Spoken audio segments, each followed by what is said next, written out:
राजकीय महाविद्यालय सूरतगढ़ की कक्षा बीकॉम पार्ट सेकंड में आपका स्वागत है। सब्जेक्ट बिजनेस मैनेजमेंट में पेपर है कंपनी अधिनियम। कंपनी अधिनियम की परिभाषा और विशेषताएं आज के इस वीडियो में हम शेयर करेंगे। कंपनी अधिनियम 2013 के अनुसार कंपनी से आशय किसी ऐसी कंपनी से है जिसका इस अधिनियम के अधीन अथवा पूर्ववर्ती किसी भी कंपनी विधान के अंतर्गत सम्मेलन या रजिस्ट्रेशन हुआ है।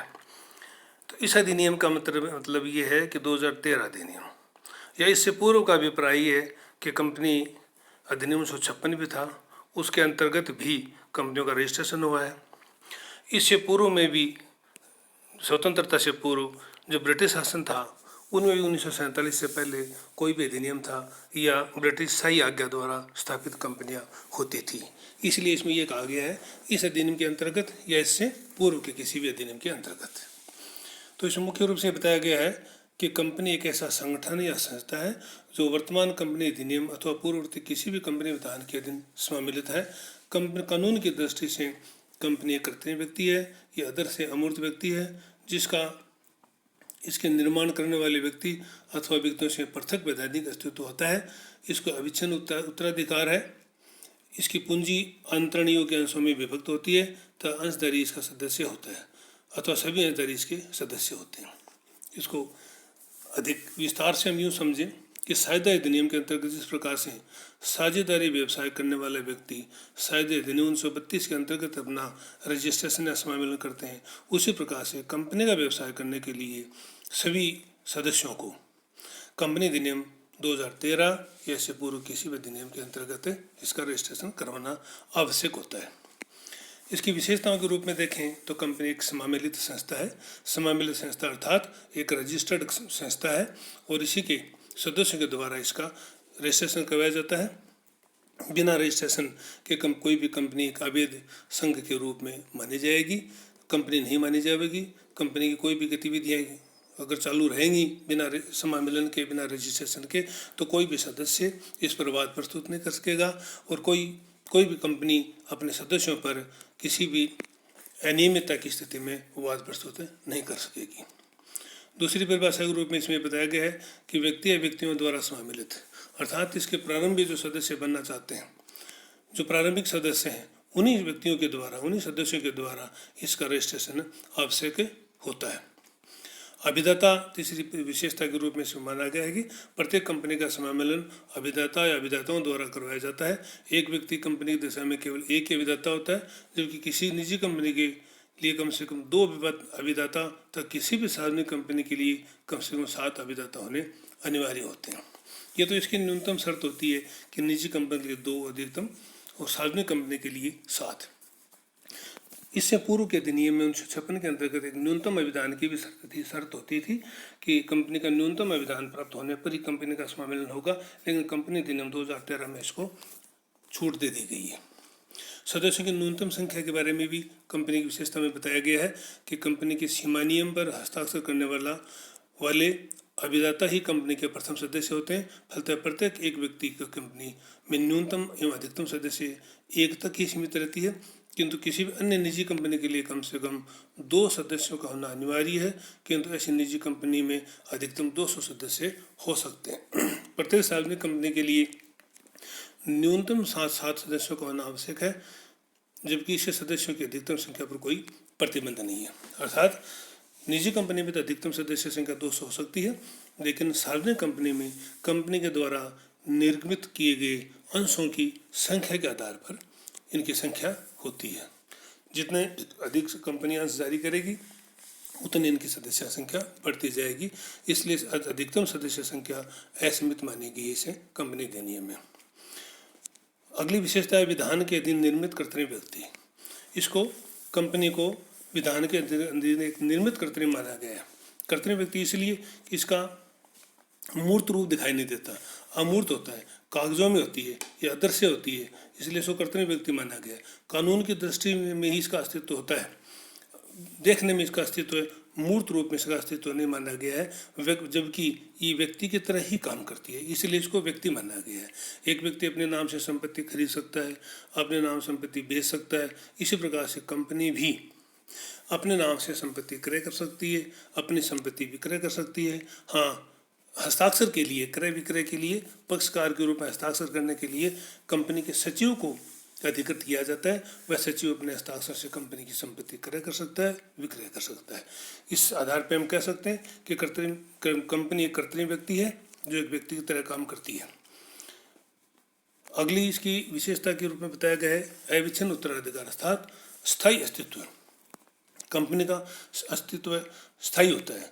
जिस प्रकार से साझेदारी अधिनियम के अंतर्गत कोई भी सदस्य मर गया हो, छोड़ के चला गया हो, तो वो साझेदारी समाप्त मानी जाती है और नई साझेदारी स्थापित होगी और उनके लिए नया साझेदार संलेख होगा। लेकिन यहाँ कंपनी अधिनियम के अंतर्गत कंपनी अपना अस्तित्व बनाए रखेगी। कोई भी सदस्य मर जाता है, छोड़कर चला जाता है, पागल हो जाता है, दिवालिया हो जाता है, ऐसी स्थिति में कंपनी के अस्तित्व पर कोई प्रभाव नहीं पड़ेगा। कंपनी बनी रहेगी, सदस्य इसके बदलते रहेंगे। इसी आधार पर इसका स्थायी अस्तित्व अविच्छिन्न उत्तराधिकार माना गया है। कंपनी की एक सारू मुद्रा भी होती है। सारू मुद्रा अर्थात किसी व्यक्ति के द्वारा, सचिव के द्वारा, संचालक के द्वारा कोई भी पत्र व्यवहार के अंतर्गत या किसी भी ट्रांजैक्शन के अंतर्गत कोई अधिकृत व्यक्ति उस पर हस्ताक्षर करता है, तो वह हस्ताक्षर बिना उसकी सील के, बिना सारू मुद्रा के मान्य नहीं होंगे। कंपनी के अधिकृत व्यक्ति के हस्ताक्षर के साथ उसकी सील, सारू मुद्रा लगी होगी, तो यह माना जाएगा कि कंपनी ने ये पत्र व्यवहार या ट्रांजैक्शन या व्यवहार किया है। सीमित दायित्व अगली विशेषता में बताया गया है कि कंपनी का सीमित दायित्व होता है। जिस प्रकार से हम साझेदारी का बार बार उदाहरण लेते हैं कि किसी भी साझेदारी व्यवसाय के अंतर्गत 10 पार्टनर, 10 साझेदार अगर अपना को मिलकर के कोई व्यवसाय करते हैं, तो अगर व्यापार में कोई घाटा लगता है या उनकी जो लगाई गई पूंजी है वो डूब जाती है, तो वो नुकसान उन साझेदारों का होता है। और घाटे के अंतर्गत अगर कोई ऋण वगैरह लिया होता है तो वह ऋण भी उन साझेदारों को चुकाना पड़ेगा। इस प्रकार से उनका दायित्व असीमित होता है। लेकिन यहाँ सार्वजनिक कंपनी के अंतर्गत साझेदारों द्वारा लिए गए अंशों तक ही उनका सीमित दायित्व होता है।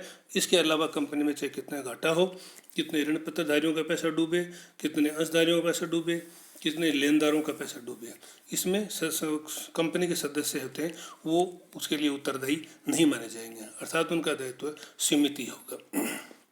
अंश पूंजी, कंपनी अपना अंश पूंजी इकट्ठी करके जनता से शेयर जारी करके जनता से पैसा इकट्ठा करके अपना व्यापार करती है। यहाँ पर किसी भी कोई ऐसे व्यक्ति की सदस्य कोई जिम्मेदारी नहीं होती है कि व्यक्तिगत रूप से अपना वो पैसा स्वयं लगाए। अंश पूंजी का तात्पर्य अंश जारी करेगी। सामान्यतः समतांश होता है जो 10 रुपये वाला होता है, और ये अंश जारी करके जनता से पैसा इकट्ठा करके कंपनी अपना व्यापार करती है। किंतु एमसीए द्वारा अधिसूचित नियमों के अनुसार एक व्यक्ति कंपनी की अंश पूंजी 50 लाख रुपये से अधिक नहीं हो सकती। अंतरणीय अंश, एक सार्वजनिक कंपनी के अंशधारी अपने अंशों को कंपनी के अंतर्नियमों में निर्धारित प्रक्रिया के अनुसार स्वतंत्रतापूर्वक अंतरित कर सकते हैं। निजी कंपनी के अंशों के अंतर पर कुछ प्रतिबंध होते हैं। अभियोग योग्यता, जैसा कि हम पूर्व में भी जिक्र कर चुके हैं कि कंपनी में अभियोग योग्यता भी होती है, अर्थात कंपनी के समामेलन विधि पूर्वक अगर समामेलन रजिस्ट्रेशन कंपनी का हो गया है तो कंपनी में अभियोग योग्यता मिल जाती है। कंपनी भी अनियमितता, अन्याय और कुप्रबंध की ऐसी स्थिति में कंपनी अपने सदस्यों पर वाद दायर कर सकती है, और ऐसी स्थिति में सदस्य भी कंपनी पर वाद दायर कर सकते हैं। पृथक संपत्ति माना गया अगली विशेषता में, कंपनी के एक पृथक अस्तित्व भी माना गया। ये निर्बाध रूप से सत्य है कि कंपनी की संपत्ति इसके अंशधारियों की संपत्ति नहीं, अपितु कंपनी की अपनी ही संपत्ति है।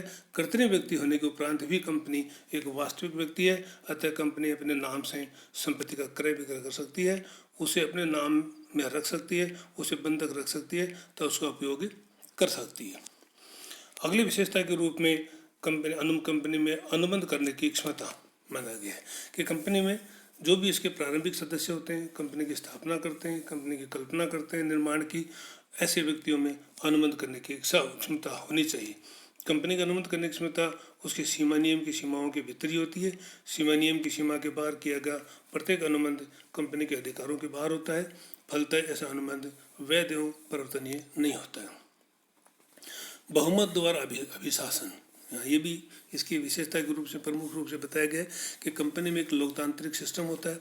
बहुमत के द्वारा उनके संचालक मंडल का चयन किया जाता है, वोट के द्वारा ही संचालक मंडल बनाया जाता है और वो संचालक मंडल कंपनी का संचालन का काम करते हैं। कंपनियों का विशासन बहुमत के नियम सिद्धांत के आधार पर किया जाता है। दूसरे शब्दों में कंपनियों की सभी सभाओं में निर्णय साधारण बहुमत या विशेष बहुमत के आधार पर ही लिए जाते हैं। अगली विशेषता के रूप में निवास स्थान का भी कंपनी का जिक्र किया गया है कि प्रत्येक कंपनी का निवास स्थान होता है। संचार संप्रेषण के उद्देश्य के लिए कंपनी का पंजीकृत कार्यालय ही कंपनी का निवास स्थान होता है।